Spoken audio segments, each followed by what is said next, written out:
Estamos ahora con el concejal de Juntos por el Cambio, Martín Rosúa. Martín, ¿cómo estás? Buenas tardes, muchas gracias por la invitación.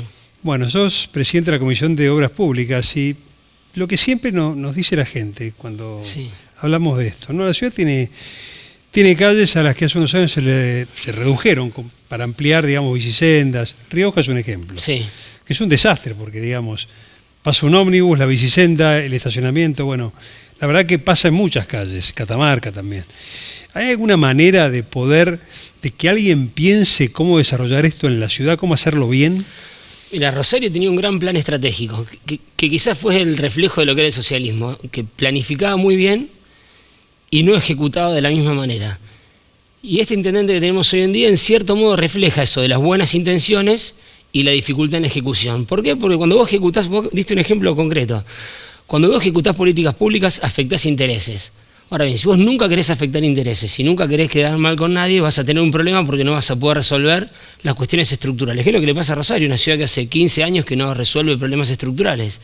Si vos en una ciudad querés que se estacionen los autos particulares para que no se enoje la gente que maneje, querés poner una bicisenda porque te parece que tiene que ver con las ciudades del futuro, con las ciudades modernas y accesibles, y al mismo tiempo no querés que deje de pasar el transporte público de pasajeros, bueno, tenés una decisión donde haces una ensalada. Entonces, vos, si optás por el camino de la bicisenda, el transporte público de pasajeros lo tenés que correr hacia afuera, el estacionamiento también lo tenés que correr.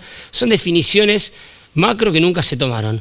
Si hablamos de la movilidad, como vos decís, ¿qué tenías que hacer? Hacer 3 o 4 buenas estaciones de desconcentración en las líneas del microcentro o del macrocentro de Rosario.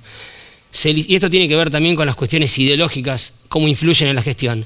Se salió la licitación de las cocheras del Distrito Centro, las subterráneas, y las licitaciones en su momento de la Plaza del Foro. Las dos licitaciones, yo participé estando de concejal, quedaron desiertas. ¿Y por qué quedaron desiertas? Porque la lógica de la política no entiende el funcionamiento del sector privado. Le planteaban flujos de fondos o proyectos que eran imposibles para cualquier inversor que quisiera desarrollarlas. Entonces, voy al problema original. Tenemos que tener claro cuáles son los problemas estructurales de la ciudad y entender cómo funciona el sector privado si queremos que realice las inversiones que el Estado no está dispuesto a realizar. Estas creo que son dos de las grandes cuestiones que hay que debatir en Rosario de acá en adelante. ¿Y eso se puede resolver desde el Consejo? Sí, totalmente. El problema es que hoy el Consejo está imbuido de una mayoría ideológica que no la critico en términos ideológicos, pero sí lo critico que no es como funciona el mundo. A ver, si vos sacás a licitación pública un proyecto específico, porque decís, vamos a esta lógica, decís, mira, yo como Estado tengo X cantidad de dinero. El Estado rosarino invierte muy poco en obra pública, tiene tantos empleados que fueron metiendo los amigos de los amigos de los amigos, capas geológicas de empleados, que hace que te quede el 2% en gasto de inversión. Para que la gente lo entienda, solamente el 2% del presupuesto se destina a obra pública, o sea, nada. Tenés muy poca capacidad de cambiar la vida de la gente. Si vos tenés muy poquito dinero para obra pública, vos decís, lo voy a poner en los lugares a donde el mercado no va a ir. ¿Dónde lo voy a poner? En los barrios, para hacerle cloaca, para hacerle vivienda, para paliar el déficit habitacional, para que el transporte llegue a los lugares donde lógicamente no llegaría porque no es negocio. Entonces, en los otros lugares donde el capital privado puede penetrar, vos qué haces, le genero las condiciones para que penetre. Quiero hacer 2 cocheras subterráneas, muy importante para la movilidad de Rosario, genero las condiciones para que los privados se inviertan y después puedan recuperar ese capital. Bueno, si las condiciones que yo le pongo por un prurito ideológico que es absolutamente anti-iniciativa privada, anti-sesgo inversiones, son condiciones imposibles de replicar o imposibles de aceptar para el privado. Yo me acuerdo que era un flujo de fondos de 20 años donde el dinero se recuperaba recién en el año 16-17 en un país con inestabilidad macroeconómica, con inestabilidad jurídica, con inflación permanente, con un déficit fiscal crónico. Bueno, te das cuenta que vos haces imposible que el sector privado acompañe. Y ustedes se lo preguntaban a la concejala hace un rato acá. Ese sesgo anti-iniciativa privada hace que en Rosario hoy, por ejemplo, no se esté construyendo y se esté yendo a construir a otros lugares de la ciudad, de ciudades cercanas. Ahora, ¿cuál es el problema? Tienen en la cabeza un monstruo millonario que viene y hace una inversión y se la lleva a toda la casa. Y no se dan cuenta que lo mismo les pasa con el campo, les pasa con la construcción. La construcción son un montón de subrubros donde tenés albañilería, estructura de hormigón, sanitarios, aberturas, electricidad, cada rubro de esos son pymes que son trabajadores rosarinos que están dejando de cobrar porque nosotros les cerramos la posibilidad trabándole de construir en Rosario y los estamos mandando a trabajar a Funes, a Roldán o a otras ciudades. Bueno, creo que tenemos que ir a dar esa batalla cultural que hasta ahora nunca se había dado y que creo que en Argentina, en Santa Fe y en Rosario en particular, se están generando en la sociedad las condiciones para que esa batalla cultural se dé. Martín, el tema puntual ese de las cocheras que decías, ¿no se puede volver a plantear? Totalmente. La verdad que son muy necesarias. Absolutamente. Y creo que la clave está en poder dar un debate público de esto, para que la gente se entere de lo que estamos discutiendo de adentro.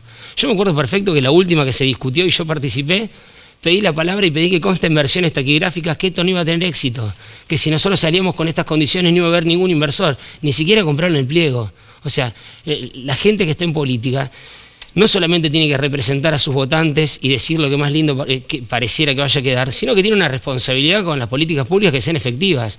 Y no van a ser efectivas si vos no entendés cómo funciona el mundo y principalmente cómo funciona el sector privado. Y creo, sin ánimo de excederme en esto, que uno de los grandes problemas que tenemos es que la gran mayoría de la dirigencia rosarina en particular no ha pasado nunca por un trabajo en el sector privado. Entonces, el famoso nunca han pagado un 931, bueno, creo que eso tiene que ver con no comprender quién es el que está detrás de la inversión, en los entramados de pymes, los trabajadores, los grupos de inversores que se juntan para un emprendimiento. Bueno, creo que esta lógica hay que empezar a defenderla y a defenderla en voz alta. Martín, estuvo Galdeano con nosotros, Sí. y bueno, vos, Lozada, forma parte, nosotros decíamos que él era un técnico, como que armaba un equipo, y en Sí. ese equipo estás vos y Lozada, Carolina. ¿Qué pasa si Carolina se queda a nivel nacional y no baja a la provincia? ¿Cómo se arma el equipo? Mira, yo creo que ahora estamos en una etapa que es al revés. Primero entender que para poder ganar la provincia y poder realizar las transformaciones que queremos realizar, hay que tener un gran acuerdo muy amplio.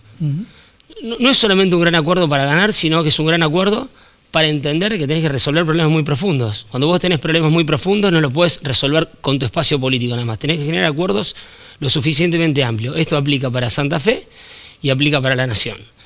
En segundo término, entender que esos acuerdos los tenés que generar en base a un programa. Creo que es lo que nos faltó en el 2015 en Juntos por el Cambio.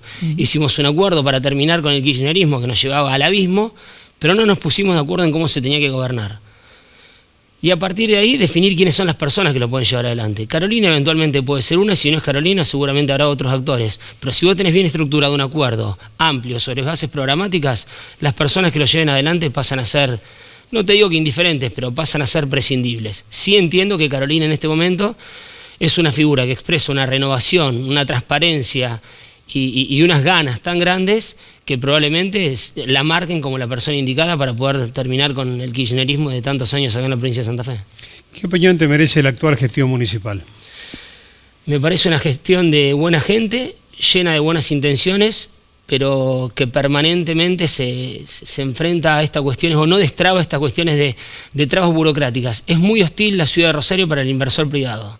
Si vos lo comparás con Córdoba, si vos lo comparás con Cava, ese es el primer punto. Si vos querés invertir en Rosario se te hace muy difícil.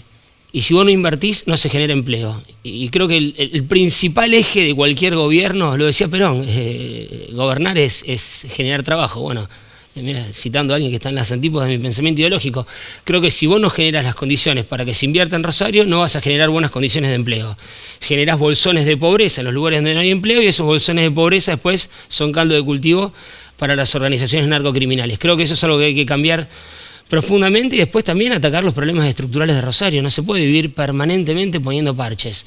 Hoy, el sector productivo de Rosario, es decir, hacia dónde nos dirigimos. Una vez queremos ser una ciudad de servicios, después queremos volver a ser una ciudad industrial, después apostamos a la economía del conocimiento, no lo tenemos claramente definido.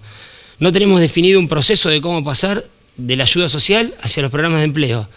Hace muchos años que tenemos un sistema de transporte y tenemos que transformar absolutamente el presupuesto municipal. No puedes tener un presupuesto municipal donde el 92-93% sean gastos corrientes, o sea, aprender a pagar la luz y pagarle a los empleados, y solamente el 2% sean obras públicas. Con eso vos no vas a poder terminar con el déficit habitacional que tenemos, que es terrible. Un cuarto de la población de Rosario vive en asentamientos irregulares. Imagínate las condiciones de indignidad, de insalubridad, las enfermedades que se generan, la dificultad de acceso a la educación, la dificultad de acceso al empleo. Eso también tiene que ver con dar un debate en serio de cómo queremos administrar nuestro presupuesto. Si vamos a querer seguir agregando empleados todos los días o si vamos a tener un presupuesto saneado que nos permita disponer plata para hacer progresismo de verdad.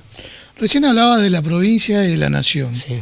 De la ciudad, ¿tienen pensado generar alguna alternativa para el año que viene ustedes como sector? Tenemos la misma convicción con la provincia de Santa Fe. Un gran acuerdo programático que nos incluya, y que corrija estas cuestiones que te decía, que establezca cómo se tienen que resolver los problemas estructurales que tiene Rosario. Yo te diría que hace 15 años que no se ataca un problema estructural de la ciudad de Rosario, y que claramente modifique la relación con los trabajadores y con los que vienen a invertir, con los que vienen a generar empleo. Creo que Rosario tiene que pasar a ser, en cada uno de sus ámbitos, una ciudad que nuevamente se abra a la gente que quiere invertir, a la gente que quiere trabajar. Creo que ese es el eje que tendremos que cambiar en la ciudad para que todo lo demás después se modifique.